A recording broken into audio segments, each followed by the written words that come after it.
Our next speaker is Stephen Pacala. He's the Fredrick Petrie Professor of Biology and Professor of Ecology and Evolutionary Biology. He's also the director of the Princeton Environmental Institute. Steve studies interactions between the global biosphere and climate. He's a theoretical ecologist, and he also directs something called a carbon modeling consortium that looks at all aspects of the global carbon cycle. And he is a member of the National Academy of Sciences, and today he will talk to us about how much technology do we need to solve the climate problem. Steve? Thanks. Well, we're getting set up. Let me say that the word need, how much technology do we need to solve the carbon problem, I think will evoke in many of you who are engineers what Rob Goldstein had in mind when he talked about a cost-benefit analysis to figure out how much we ought to do. We ought to figure out how much mitigation we need to mitigate against a certain amount of damage. And I'm here to tell you that I don't think that's ever going to happen. I think the uncertainties involved are just too big. We don't know the sampling distributions of several of the zeroth order terms. And so I think what we're doing is falling back on a different sense of the word need. It's the sense of the word need when my 21-year-old daughter says, I need a hot fudge sundae, all right?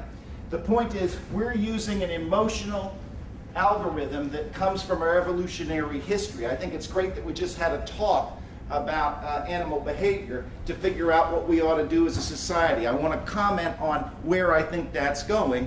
The interesting punchline is that I think that the engineering community, represented by you people here, gets to play the protagonist in this drama.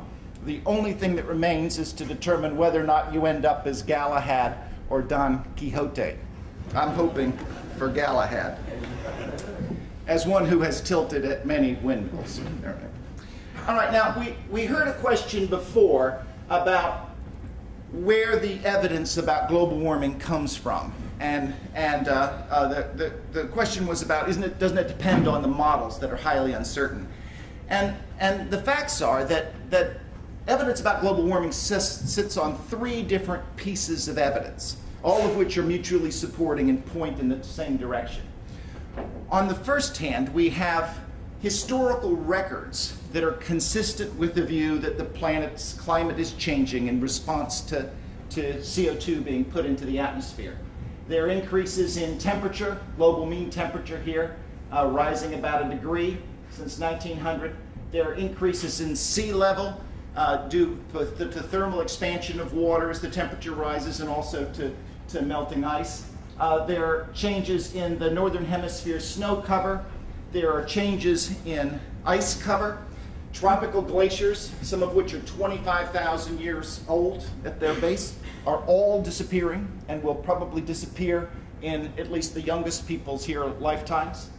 Glacier National Park will soon be No Glaciers National Park. There are records of extreme heat that don't have obvious historical precedents. There's evidence that, at least some evidence, still disputed evidence, that storm intensities are increasing.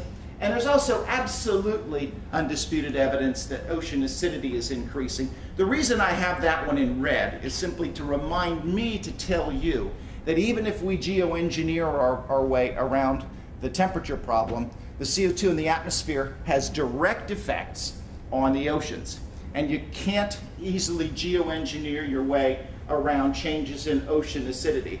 You've got a really high degree of leverage over the temperature forcing. A small amount of particulate matter in the atmosphere has a big effect on the radiation budget, a big effect on temperature. In the oceans, to mitigate against the increase in ocean acidity, it's mole for mole, and we're talking about a lot of moles. All right, now, the second piece of evidence, in addition to the historical records, comes from the paleo record. This is the famous Vostok ice core. Here's the present. Here's 400,000 years ago. These are the interglacial cycles. This is the inverse of ice volume, little ice volume here, lots of ice volume there. This is the atmospheric CO2 from glacier trapped air bubbles. And this is an indirect measure of temperature that agrees with the ice volume. You see that CO2 and temperature go up and down together. The question is, what's causing what? And this figure actually has two different causes, in my view, for alarm in it. The first is that there is a strong association of temperature and CO2. And the second is there is strong evidence in this figure for positive feedback. We know that these cycles are related to and triggered by orbital variations in the planet's orbit about the sun, the so-called Milankovitch forcing. But what a lot of people don't know, even who are moderately familiar with this problem, is that those changes in the planet's orbital forcing aren't enough to explain the ice ages. Instead, what happens is they set up positive feedbacks, some of which are only dimly understood, but involves substantially changes in atmospheric CO2. And those changes then together cause the large changes in climate between the glacial and the interglacial. So we know that CO2 is heavily implicated, and we know that there is positive feedback involved. And so we're now mucking with part of that system that we only dimly understand. You know as engineers that tinkering with something that has strong elements of positive feedback in it is a recipe for problems. Obviously, we're increasing the atmospheric CO2 since the industrial by burning fossil fuel. We know that the big spike in atmospheric CO2 this time is caused by fossil fuel burning and not caused by natural processes the way it was in the glacial and interglacial variation, because there's an isotopic signature for the CO2 we've added to the atmosphere. We know it comes from fossil fuel. None of the contrarians will claim anything else. I'm going to skip this figure. It's late enough in the day that I'm going to skip over a couple of these figures. The third leg then is the modeling. And the modeling, in my view, has been telling us the same thing now for between 30 and 40 years. This is actually an old model, but it could be a new model, and that's the point here. This one was built by the Geophysical Fluid Dynamics Lab located across Route 1. And I've got a bunch of different numbers here. A 2x CO2 climate, that is, if we double the atmospheric CO2, roughly the target that Rob Pacala was talking about in the beginning, that leads to, as Rob said, a 1.5 to 4 degree change in the equilibrium climate. Now that's global, but if you look over land, and in particular if you look over northern hemisphere land, and in particular inside of that, if you look at New Jersey, you get bigger numbers. The further you go towards where I live, the worse things get to be, unless you go even further north. So we're talking about something like 5 degrees Celsius here in New Jersey in that figure. 5 degrees Celsius is a big number. Just to give you an idea for what it means in terms of what you'd see outside, if you went down here to Carnegie Lake and jumped in the water with a 5 degrees Celsius warming, after a while, you're likely to get eaten by an alligator, all right? There in fact would be alligators here in that climate. If you do a 4x CO2 climate, which is where we're going by the end of the century, you get a 10 degree change, roughly, in temperature, 10 degrees Celsius here, at least from this model. That's a real big number. That puts us into the climate of South Florida or so. And finally, if you burn it all, if you burn all the CO2, you get something like a 7x CO2. I've just made this number up of 15 degrees. Roughly it goes as the log of CO2 concentration, so that's what I'm doing here. I'm using 7 as a surrogate for 8, and then adding another 5 degrees on that. Now we do know the last time the CO2 concentration was as high as something like 7x. There were, in fact, alligators at about 77 degrees north latitude, okay? So that's northern Greenland. So that's a world at equilibrium without any ice caps and with what amounts to a tropical climate most places, but a weird tropical climate, and for instance in the Arctic, in which it's dark for half the year. All right. Now, so we have 3 different pieces of evidence, and then on top of that, 3 different independent lines of evidence. We have a whole bunch of sort of extra reasons for worry. And these are all phenomena that I've called for a long time monsters lurking behind the door that we can't assign reasonable probabilities to yet, that we don't understand fully. Some of them have happened in the past, and there's evidence that some of them are happening now. Some of them come from models, some of them come from observations, but there's a big swarm of these things that leave you, in my view, more and more disquieted the closer you get, the more knowledge you assemble about this problem. Unlike other environmental problems I've worked on, usually I get less worried through time as I learn more and more about it and discover the hype that's being peddled. Here I actually get more and more worried. The closer you get to somebody who works under the hood of the climate problem, the more worried those people tend to be. This is one of the first ones that came out. This is the thermal haline circulation of the oceans. You guys probably know that this is driven, at least it's thought this is driven, because this is the only part of the high latitude oceans in which the oceans are wide and deep. A couple miles deep there, and they're nice and wide. The Bering Straits here are too narrow. Antarctica's squatting here on the south. And so that's the place in which you can form really cold, salty water that goes into free fall, like a great big drain, and sets up this whole pattern of ocean circulation. Now, because that thing is set up because of temperature and salinity changes, if you warm the planet and melt ice, you make the water less salty up there, you make it a little bit warmer, it can stop the drain. That's happened in the past, and so there's concern that with global warming that could happen in the future. It's now thought that that is going to require something more than a doubling of atmospheric CO2 in order to cause it to happen. We know already now that there's been a lot of change in polar sea ice. There's the polar sea ice in 1979, and there's the polar sea ice, North Polar Sea ice in 2003. This is part of the positive feedback that everyone worries about. The warmer it gets, the more the ice melts, the darker the planet gets, the more solar radiation it absorbs, and that leads to positive feedback on the warming and gets rid of the polar ice still further. There are a lot of consequences to that. One of the ones that's quite close to the public, incidentally, the public is really upset by pictures of melting ice, and even more upset by pictures like this one of polar bears on ice floes. Maybe the largest hazard of all comes from ice sheets. These are some slides from Michael Oppenheimer, who's at the Woodrow Wilson School here. This is the heroic age of ice dynamics.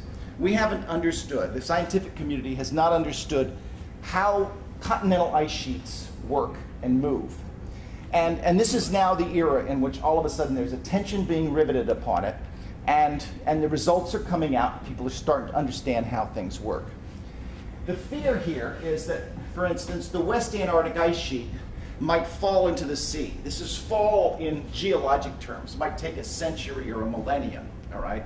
But instead of what used to be thought of many millennia, several millennia. So this could fall in the sea in something like century timescales. If it did, that's a 5-meter sea level rise. The East Antarctic ice sheet is not thought to be destabilizable, at least given what we're currently doing to the climate. And that would be a 60-meter rise. 7 meters for destabilization of the Greenland sheet. This is one example of the kind of deglaciation that can occur because of ice dynamics. What's happening here is that the ice is flowing this way. You see the crevasses here coming out of these glaciers. The ice is flowing this way, and the sheet is actually grounded on those islands at the top here. All right, so it's like a beam that is resting and grounded against those islands. Every time the tide goes up, this thing slips forward a meter.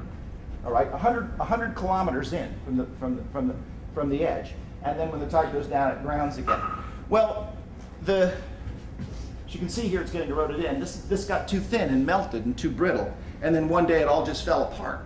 All right, and so these ice sheets are not acting like sort of melting ice. All right, with great specific heat that slows down their melting. They're acting like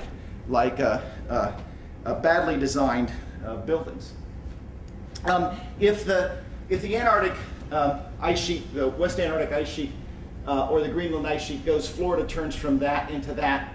If they're both gone, it turns into that. If the East Antarctic ice sheet went, which is unlikely, it would turn into that. Given the recent political turmoil that Florida has caused in both parties, it's not so obvious to me that this would be a bad outcome, but nonetheless, I think they wouldn't vote for it. This is just another picture to show you what 1 meter of sea level rise would mean to the Nile Delta. There are a lot of grim pictures like that.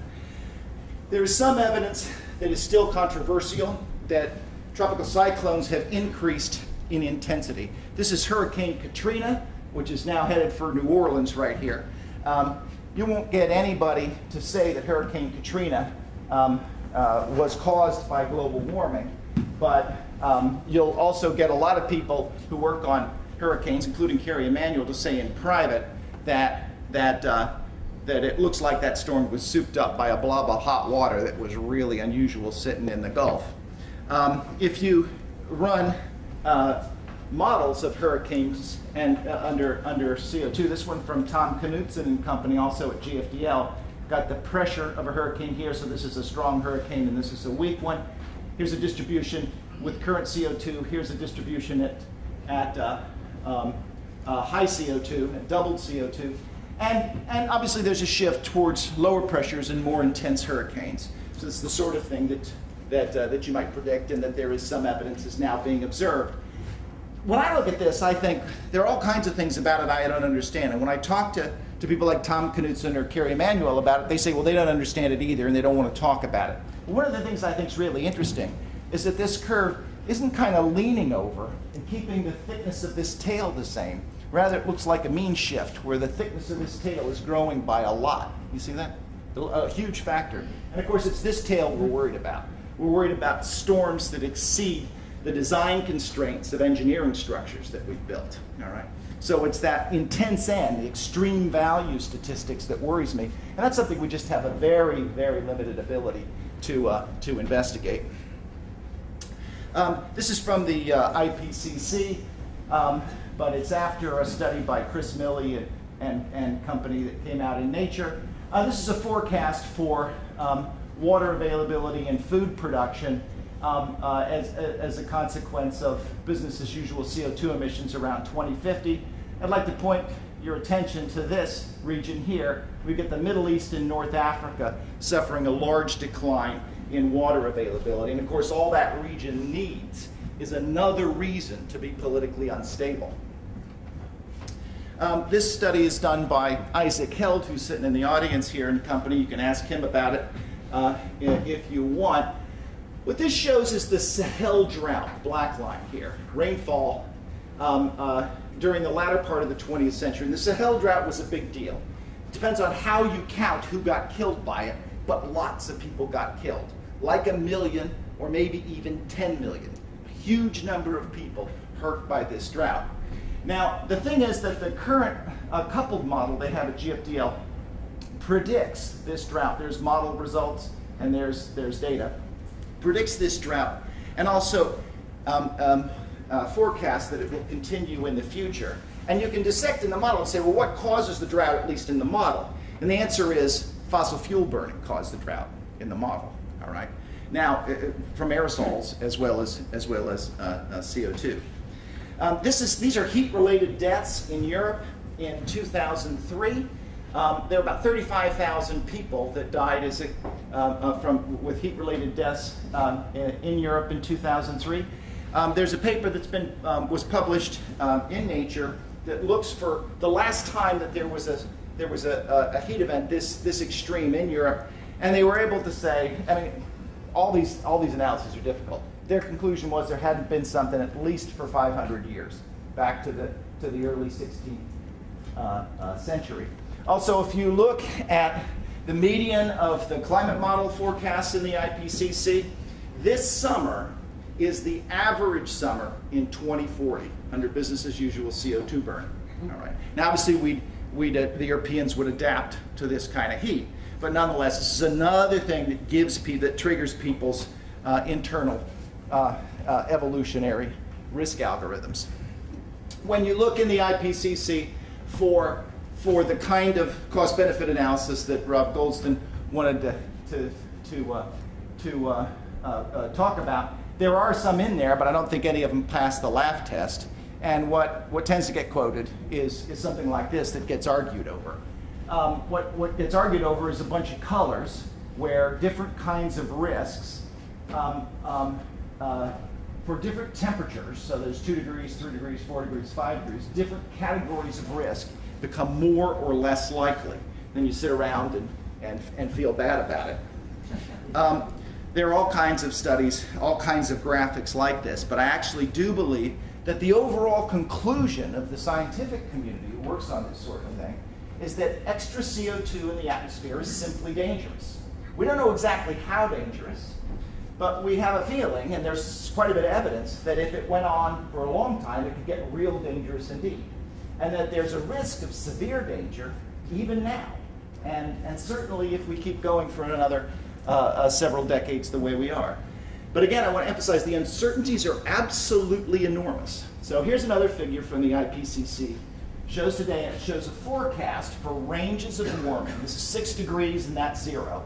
And this envelope is the outer envelope of a bunch of models that went into a cooperative study there. About half of that spread is due to what scenario of future fossil fuel use is played out. And the rest of it is due to uncertainties in the models themselves. But I want to emphasize that as large as that range is, it still underestimates the uncertainty that's actually in there. And I'm going to jump ahead and give you just one factor that is not included in those studies that is a 0th order factor. So this is the range of models from the 3rd IPCC assessment. And this is how much carbon is taken out of the atmosphere. 8 billion metric tons a year is what that means, roughly what we currently release from fossil fuel, due to the fertilization of plants on land by extra atmospheric CO2. Plants eat CO2 for a living. You put more in the atmosphere, they eat more, and the idea is they get fatter, take it out of the atmosphere. And these models, as a whole, are promising a benefit that's on the order of an uptake as large as our current fossil fuel release. It's a great big benefit. And notice they all say that there's this big, huge positive benefit. Now there are a bunch of different studies of this around the world. They're called free air CO2 experiments, FACE experiments. The best one is at Duke University. And to make this slide, I typed Duke FACE into Google Images, and that came up first. All right? It's a harmonic convergence of some sort.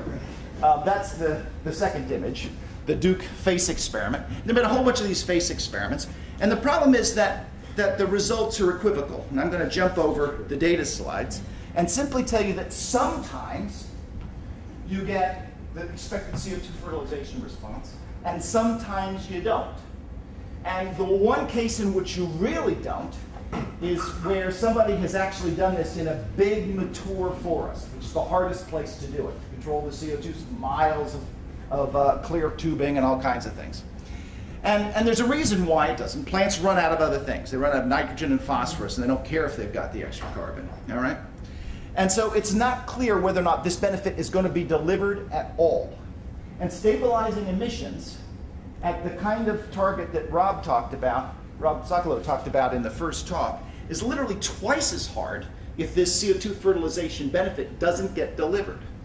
So this is just one of the 0th order terms that we don't know anything about that aren't included yet in any of the analyses. And that's what makes things so hard. You can't say, well, what's the probability that it won't be delivered? You could make up 50-50, but we don't know that. We just don't know. The answer depends to 0th order on whatever it is we put in as inputs. So here's a summary figure from the IPCC that I think is a good way to think about what the problem looks like now. So this is the greenhouse gas concentration stabilization level. This is the kind of target that Rob was talking about. He was talking about a doubling, which is about right there, 550. The Wedges paper that he and I wrote shot at 500. A lot of the green organizations talk about 450. And what this curves do is for the median case and for a low guess and a high guess on an envelope, figure out how much warming, equilibrium warming, we expect at those CO2 concentrations, right? Notice that now, also you should know that the current record of warming makes it look like the red line is closer to the truth than the mean line, all right? And for the red line, a lot of the Europeans have concluded that 2 degrees warming is what we can tolerate. And if the red line's right and it's at 2 degrees, we can say, well, how much CO2 do we get to have? And the answer is about 360 parts per million. And oh, too late because we're at 385 already. All right? So 2 degrees is out unless you're on the blue. And then you can come to around 420 parts per million. We're currently at 385. Started at 280. That's one target. Another one might be 450, and another one might be 500. I'm going to consider those 3 as we go forward as possible safe targets. But safe, again, in quotes here. It's already evidence CO2 in the atmosphere is causing danger. And we really can't say how much. So what does it mean in terms of a wedges diagram like Rob showed you earlier? Well, he showed you the case for freezing emissions, say at 8 gigatons, for the next 50 years, which is roughly consistent with a 500 part per million, that largest target that we talked about. And that would require freezing emissions for the next 50 years. The 450 target would require bigger cuts, and 2 degrees would require larger cuts still. I get a bigger 2 degree cut than you do, Rob, because I'm including non-CO2 greenhouse gases here as well. CO2's got to be reined in at about 420 to get to 2 degrees. So what does that mean? Well, for 2 degrees, we need 80% of emissions gone by 2050. That's just over 40 years from now. You've got to get 80% of emissions gone against a backdrop of enormous rises. All right. 450, we need like a 50% reduction from today's values. This is all right from today's values against this backdrop of rising emissions. 500 ppm, we need constant emissions for 50 years, which is 8 wedges.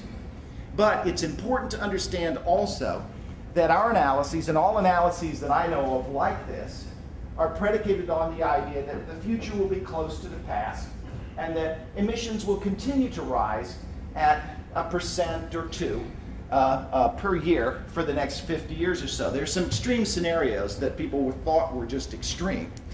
But for the last 6 years, there's a recent paper in Science, emissions have risen at about 3% per year. All right? And the question is, does this represent a short-term fluctuation associated with the business cycle?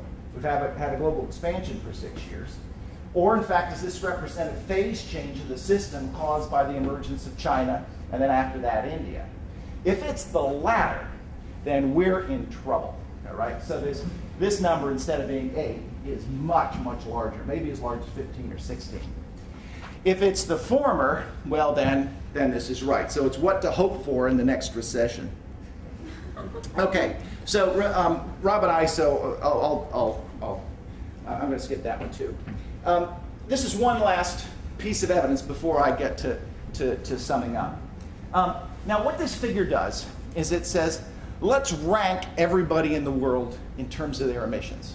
So we put them all in a big long line. And over here on the left, we've got a hunter-gatherer who emits essentially nothing.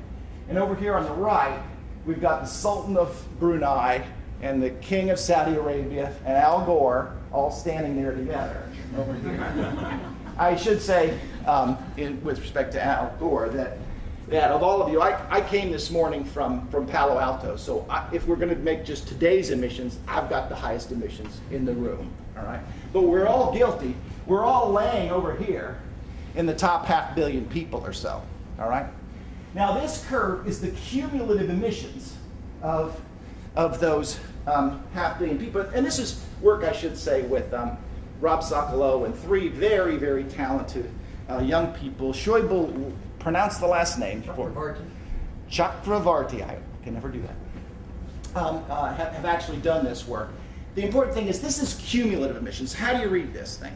You go to 3 billion here and you say the 3 billion people who emit the least together, all right, all of them together emit about 500 million metric tons of carbon.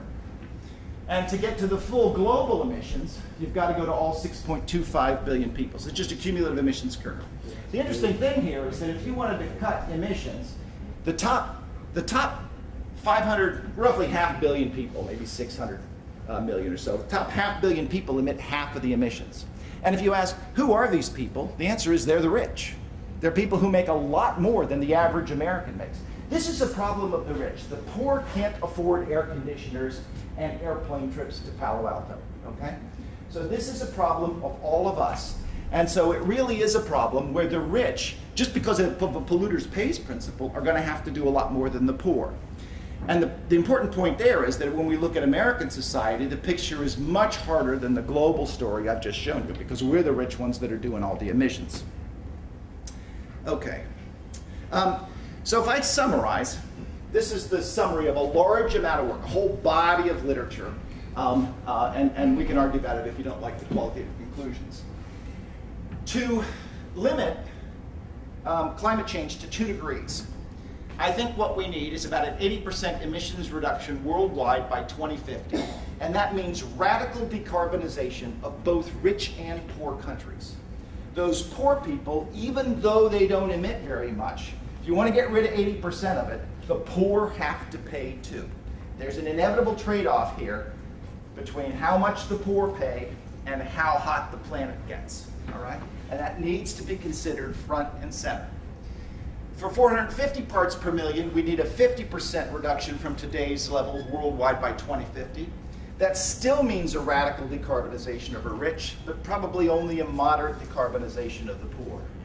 To go for 500 parts per million, which was what Rob Sokolow was talking about, we need constant emissions for 50 years, which still requires relatively radical decarbonization of the rich, but the poor get to grow some.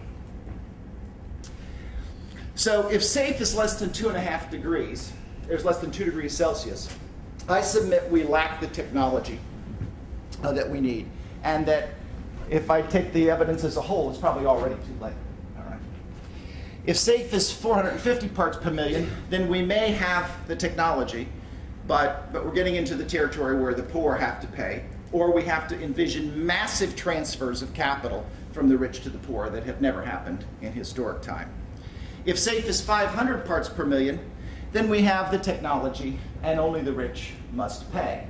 But that also presupposes that the global economy hasn't changed phase. If the global economy has changed phase and is now growing at 3% per year, then none of this is true, and we're in bad trouble.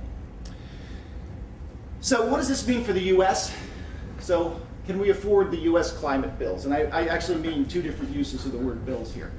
I've got lots of versions of this figure, and I can attribute them to many people. I got this one from John Holdren, who's at Harvard, but I got many versions of it that are attributed to Pew and to NRDC and to a whole bunch of different groups. And what these show is what happens to the US economy under bills being considered before the US Congress right now, okay? And what's real, I really want to make a movie. I didn't have time to make a movie of all these things. Because if you make a movie, what happens is those lines start up here and they all just come down. There is this rush to putting more and more decarbonization into the bills that I don't know how to explain, except to sort of describe the behavior as sort of a collective superorganism following some algorithm that I don't understand. Danny Kahneman, who won the Nobel Prize for explaining some irrational behavior of humans, believes that societies have attention centers and collective behavior and really need to be thought of as a superorganism. And here what we have is a whole bunch of bills that are proposing decarbonizing the US economy. For the Sanders-Boxer bill here, you end up with a completely decarbonized economy. It takes place in just over 40 years. You see this thing here? There's the amount of emissions, and there's the size of the BAU energy gap. And of course people are, and so that's the, and so we have an energy economy in the US that would be 90-some% decarbonized. But almost all the bills are that way now. Just radical decarbonization of the US economy. I don't know at all if that's possible. But I explain it by thinking that, well, they've decided that CO2 is dangerous, all right? I actually believe one of these bills is going to pass, probably in the next 18 months, and very probably within the next 2.5 years. And the idea is that it would make us safe. But I actually think that we don't have the technology right now to do this. And so if we're going to do it, then somebody's going to have to invent something magical. And that would be you people. I think what's going on here is that there's an inherent American optimism in the creative capacity of you people. And I think that what they're going to do is put a price signal on carbon, and get the power of the marketplace working for this. It's like pinging the system in which you are the guinea pigs, and we're going to see just how smart you all are. All right. So I'm betting on you, and if not, I'll see you on the windmill tilting grounds afterward at Rob's party. To be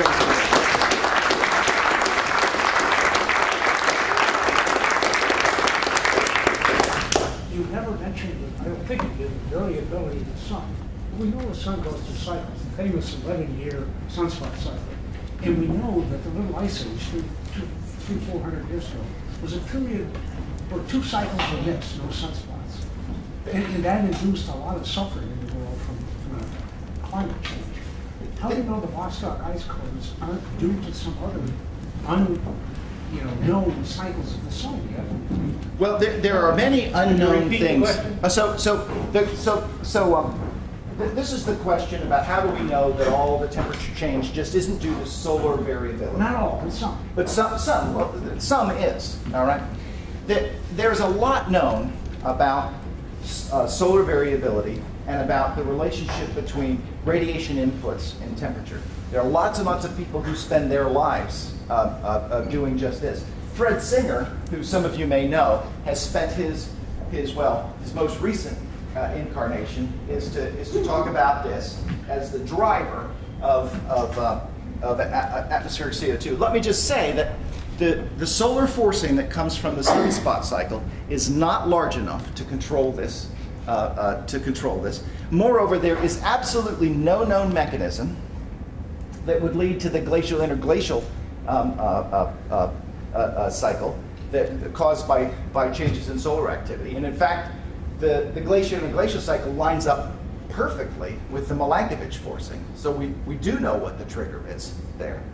And finally, there is an entire industry that works on this. So another way to say it is I can give you a whole lot of papers to read if you want. But another way to think about this is to ask, there's this giant industry that works on radiation codes in climate models, for instance. And all these people spend all of their days trying to understand radiation inputs and make sure they're right and see how they translate into climate change. And every young person in those labs has every incentive to show that all of his or her elders is wrong. Okay? That's the way to get famous in that business. And the fact is that it doesn't happen. It doesn't mean that it couldn't in the future, but you want to be very, very careful about any claims you read about what is or isn't known about solar forcing. So I think this issue is closed. And I think that the evidence is overwhelming that it's closed. But Isaac, do you want to add anything to that? Isaac, okay, he doesn't want to add anything to it. He's one of the leading climate modeling people. So, somebody else? You said that it may already be too late and we need something magical. So as an engineer, you always think about the alternative. Adaptation. As I have heard once people said, the ocean is going to rise, there goes Harvard and Yale, but Princeton is okay, right? It just move to higher ground and abandon the coastal cities. It's got to be something we are considering. Well, it's certainly what we'll have to do if we don't get this problem under control. Right. All right. And so, will humanity go extinct because of this problem, as some have claimed? Absolutely not. I don't believe it for a minute.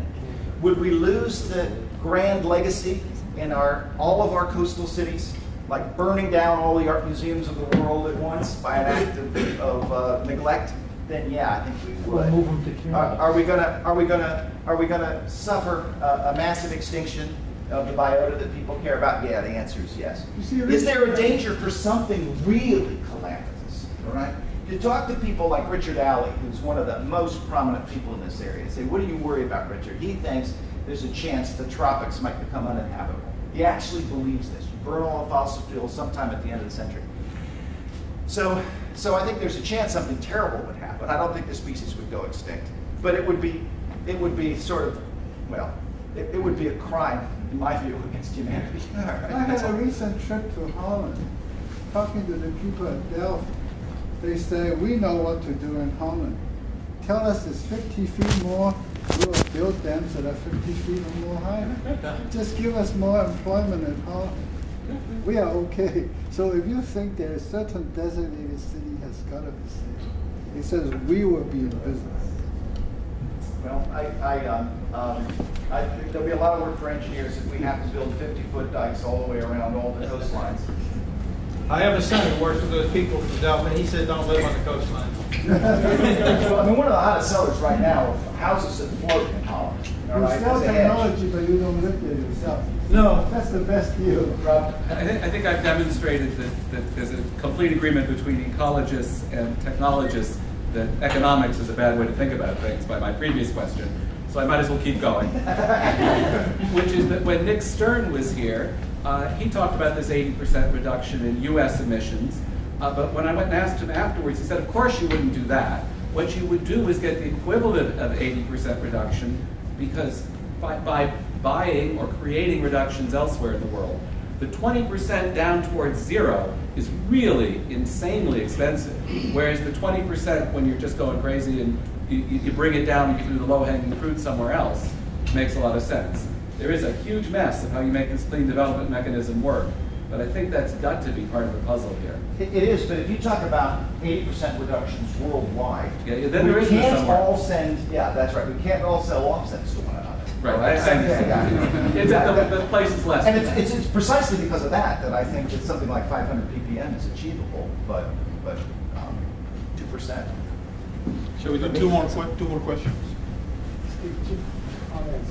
First of all, every one of us human beings is putting out a kilogram of CO2 a day, and we look like a very small natural gas power plant. I put out a lot more than a kilogram. That may be. And that doesn't matter whether you're rich or you're poor. And if you, second element, if you take the total CO2 produced by human beings and all of their feed animals, it's about 18% added on to the numbers we normally see. And thirdly, this wonderful discussion doesn't focus on the larger issues that are discussed in collapse, that is, the 12 major factors that are really critical, including food and water and a host of other things that are less related. I mean, they are related clearly to how rich you are, but less so in many cases. I mean, on the first point, I believe the analysis I've done actually does include the emissions from the biosphere, from everything living. Thank you. That's the part I really know something about. On the second part, this you're talking about Jared Diamond's book, Collapse. I actually think that I love Jared Diamond's Guns, Germs, and Steel, and I thought Collapse was reaching. I'm a believer in technology, and I believe actually we're smart enough to handle lots and lots and lots of problems. All right. That doesn't mean that there couldn't be causal chains that lead somewhere terrible, but just for instance, the water issue. One of my favorite quotes about water is Moshe Dayan's quote, where he said, "You never go to war for water. 3 days of war is more expensive than the biggest desal plant that you ever could want to build." So. One last question. Time to go. No more questions. Well, let me thank all of the speakers.